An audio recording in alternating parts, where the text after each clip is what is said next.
kembali lagi dalam Massive Open Online Course Pengantar Bisnis. Hari ini kita akan membahas terkait struktur organisasi.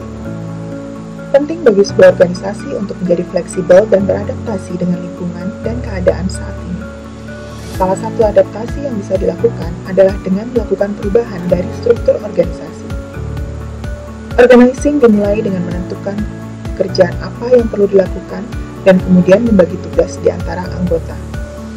Keberhasilan organisasi seringkali bergantung pada kemampuan manajemen untuk mengidentifikasi kekuatan masing-masing anggota atau pekerja dan menetapkan tugas yang tepat kepada orang yang tepat. Banyak pekerjaan dapat diselesaikan dengan cepat dan baik jika setiap orang memiliki spesialisasi. Membagi tugas menjadi pekerjaan yang lebih kecil disebut job specialization. Kita juga bisa melihat bagaimana bisnis dapat berkembang menjadi perusahaan dengan beberapa departemen. Proses pembentukan beberapa departemen untuk melakukan tugas-tugas khusus disebut departmentalization atau departementalisasi. Sebelum tahun 1900-an, bisnis masih berskala kecil, sehingga mengorganisir pekerja masih tidak terlalu sulit. Akan tetapi, bisnis juga semakin berkembang dan menciptakan yang disebut sebagai economies of scale.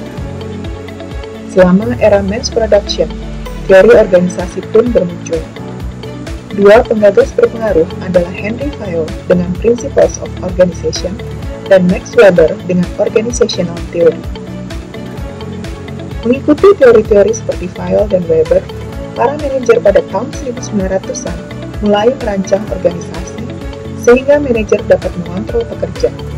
Banyak perusahaan masih diatur seperti itu, dengan segala sesuatunya diatur dalam hierarki.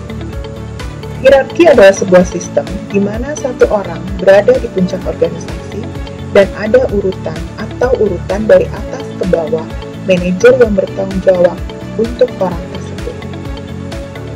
Chain of command adalah garis otoritas yang berpindah dari puncak hierarki ke bagian organisasi tingkat rendah. Sedangkan gambar di bagian kiri bisa disebut sebagai organizational chart, yaitu perangkat visual yang menunjukkan hubungan di antara orang-orang dan membagi pekerjaan organisasi. Itu menunjukkan siapa melapor kepada siapa. Saat merancang organisasi yang responsif, perusahaan harus membuat keputusan tentang beberapa masalah organisasi. Yang pertama adalah sentralisasi atau desentralisasi. Sentralisasi terjadi ketika pengambilan keputusan terkonsentrasi pada manajemen tingkat atas. Sementara desentralisasi terjadi ketika pengambilan keputusan didelegasikan kepada manajer dan karyawan tingkat rendah yang lebih memahami kondisi lokal daripada manajemen kantor pusat. Yang kedua adalah span of control. Span of control menggambarkan jumlah optimal bawahan yang diawasi atau harus diawasi oleh manajer. Misalnya, satu supervisor dapat bertanggung jawab atas 20 pekerja atau lebih. Yang ketiga adalah memilih antara struktur organisasi yang tinggi atau lebar. Apabila memilih struktur organisasi yang sifatnya tinggi, maka organisasi akan memiliki berbagai tingkat manajemen. Sedangkan apabila memilih struktur organisasi yang lebar, maka organisasi hanya akan memiliki beberapa tingkat dari manajemen dan span of control yang luas. Yang terakhir adalah terkait departementalisasi. Departementalisasi membagi organisasi menjadi unit-unit terpisah. Pembagian umum untuk membuat departemen adalah dengan fungsi, seperti desain, produksi, pemasaran, dan akuntansi. Akan tetapi, departementalisasi juga dapat dilakukan berdasarkan produk, lokasi geografis, proses, dan consumer group. Sekarang kita akan membahas beberapa bentuk dasar organisasi. Yang pertama adalah line organization. Adalah organisasi yang memiliki garis tanggung jawab, wewenang, dan komunikasi dua arah langsung yang berjalan dari atas ke bawah organisasi, dengan semua orang melapor hanya kepada satu supervisor. Untuk bisnis yang berskala besar, model organisasi ini akan menyulitkan. Oleh sebab itu, untuk meminimalkan kerugian dari line organization, banyak organisasi ini memiliki personal lini dan staff. Ini disebut sebagai line and staff organization. Line personnel bertanggung jawab secara langsung untuk mencapai tujuan organisasi. Sementara staff personel memberi nasihat dan membantu line personel dalam mencapai tujuan mereka. Kedua struktur sebelumnya masih mungkin untuk mengalami masalah karena tidak fleksibel.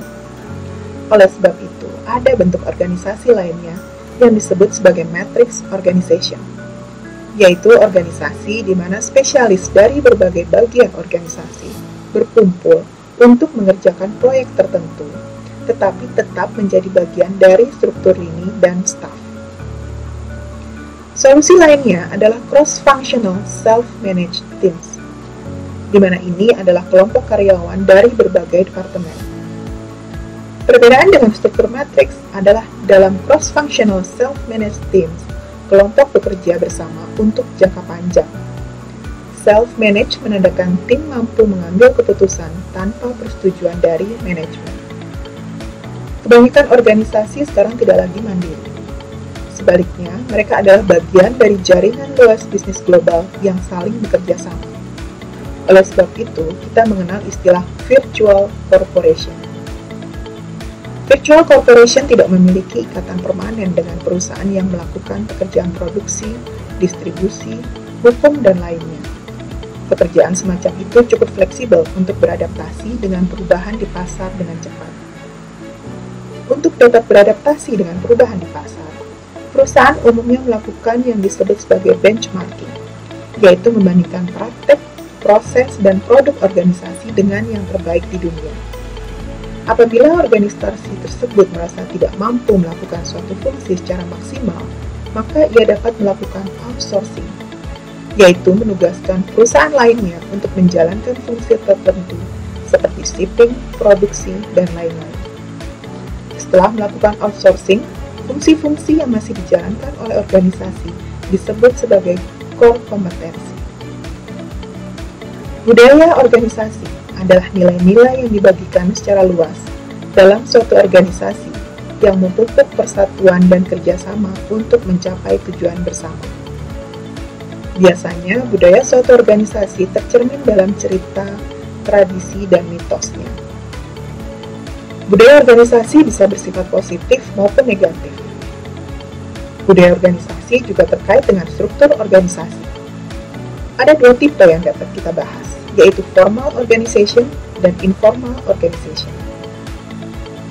Formal organization merinci garis tanggung jawab, wewenang, dan posisi. Itu adalah struktur yang ditunjukkan pada bagian organisasi. Sedangkan informal organization adalah sistem yang berkembang secara spontan saat karyawan bertemu dan membentuk kelompok pertemanan, hubungan, dan jalur kewenangan di luar organisasi formal. Itu adalah sisi kemanusiaan dari organisasi. Informal organization adalah aset manajerial yang tak ternilai harganya, yang seringkali mendorong keharmonisan di antara para pekerja dan membangun budaya perusahaan. Demikian adalah materi terkait struktur organisasi.